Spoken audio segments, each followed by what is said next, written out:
This tutorial is designed to assist you with the ScriptE app for the iPad. Let's start a new production. When you launch ScriptE, the iPad will appear as shown. Tap the plus button to add a new production folder. To delete a production folder, touch the ScriptE tab on the folder you want to delete and drag it to the trash can. Let's open a production folder. Simply tap on the folder. This will prompt the script view. Tap the Characters button at the bottom of the view to display the character list.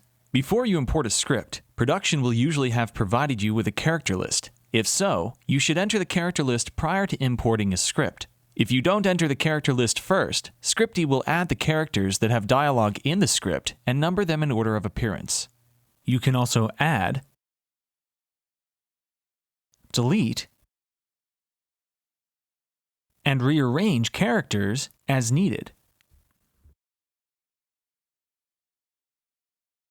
The way to get a script into ScriptE is via email. Normally, you would receive the script from production in an email anyway. If you have to lock the pages or create an Avid format export file, you'll have to do that on the desktop and email the final script to yourself on your iPad.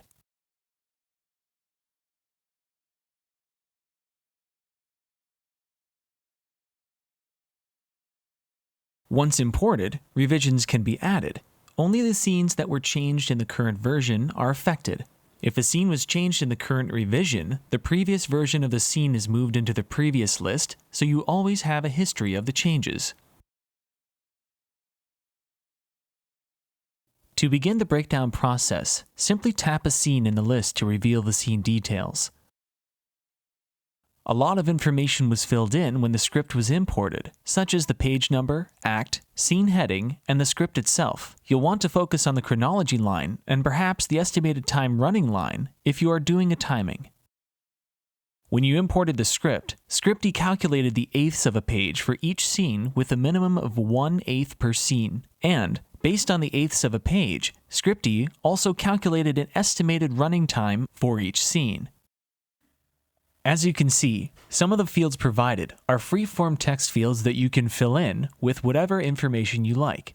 Slug, characters, extras, set, wardrobe, hair, makeup, props, effects, transitions, track, shots, wild tracks, editor notes, and O notes.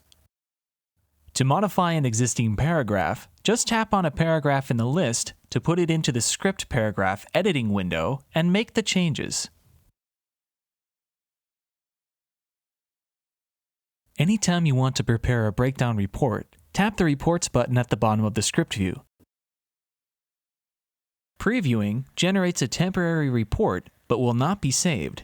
You can also email a report. The report is generated, saved, then attached to a blank email and displayed where you can add the recipients and a message, then send the email.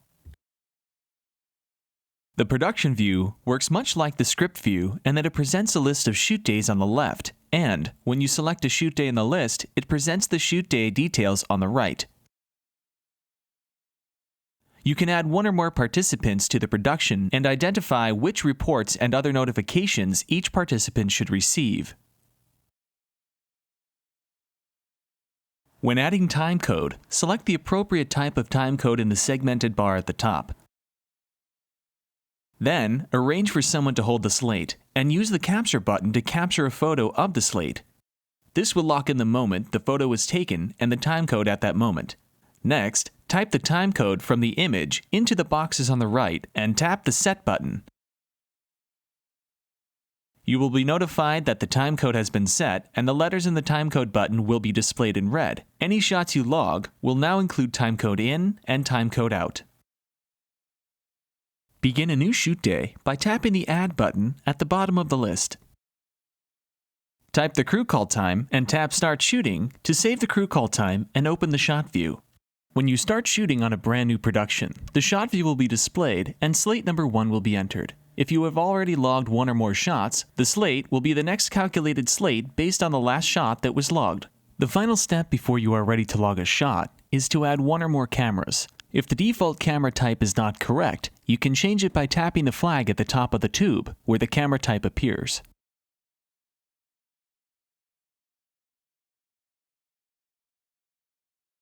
To draw a line for a particular camera, simply tap in the camera tube at the point where you want the line to start. The camera line part selector will then be displayed. You can tap next to the block of dialogue to indicate that it was performed off-camera or dirty by selecting on-camera, off-camera, or dirty. If you add a line part, then realize you started it in the wrong place or want to remove it, tap the Undo button. If you undo a line selection and then change your mind, you can use the Redo button to put it back.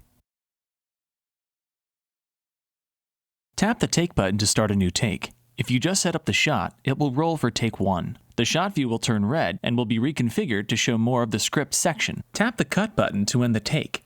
You can mark an individual camera as a circle or all cameras in the shot.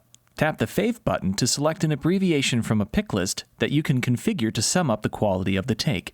Next to the Fave box is a place where you can type a director note or comment about the take. In the middle of the shot view on the left is the takes list. This lists the individual clips for this shot. The mode and setup apply to the camera, not to the specific take or clip. So, if you change the mode or setup, the change will be applied to all takes. All other information from this point down in the view applies to the specific take or clip. Tap the New button to start a new slate. The cameras will be removed, but the scenes will remain. You can record 2 types of action notes that will appear in the left margin of the script view. An action note can be attached to any type of script part, such as action or dialogue. If you tap in an action paragraph or dialogue, the cursor will appear at that point, and the action button will be enabled. You can also indicate that a bit of action was omitted. There is nothing to type when you omit an action because you are simply indicating that it was omitted, not changed. To add an alternate dialogue note, select the word or phrase of dialogue that was spoken differently, then tap the Alternate Dialogue button. To add an omitted dialogue note, select the word or phrase that they left out, then tap the Omit Dialogue button. Omitted dialogue is similar to omitted action in that the character simply didn't say part of their dialogue. An omitted dialogue note will be added to the right margin. There is nothing to type since the dialogue was simply omitted. To modify the omitted dialogue note, tap in the left half of the note in the margin. Modifying the script is a 2-step process. Tap the Modify button to begin the process. At this point, you should be sure the correct character is selected and the new dialogue is correct. Modifying the body of the script cannot be undone and should only be done with producer approval. If you are modifying more than one dialogue block, it's best to make changes from the top of the script down.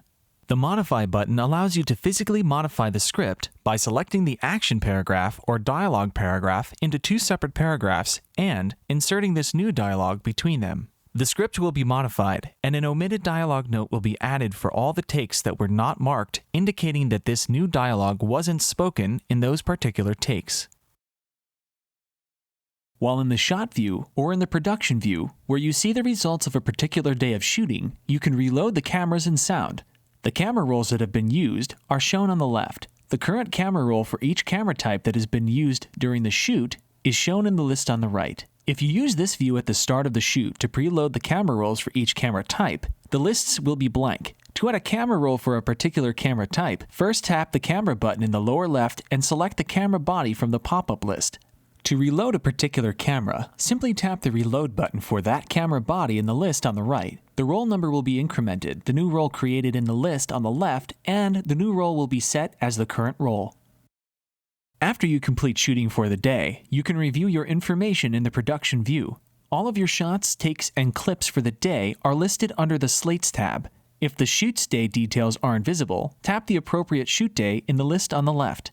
The list of all the scenes that were included in the shots for the selected shoot day are displayed under the Scenes tab. A scene can be credited here by tapping the Credit button, or a scene can also be credited by tapping the 1/8 credited button in the Scene view. Across the top of the view is the scripted eighths and estimated running time, so you know the total that needs to be credited. You can also manage setups, wild tracks, notes, and time. ScriptE includes numerous reports and various ways of previewing, saving, and emailing them. Tapping the first of the 2 participants button in the Lunch Reports section will generate the partial progress report. Tapping the 2 participants button in the Daily Reports section will prepare all the reports that have been flagged for the participants to receive.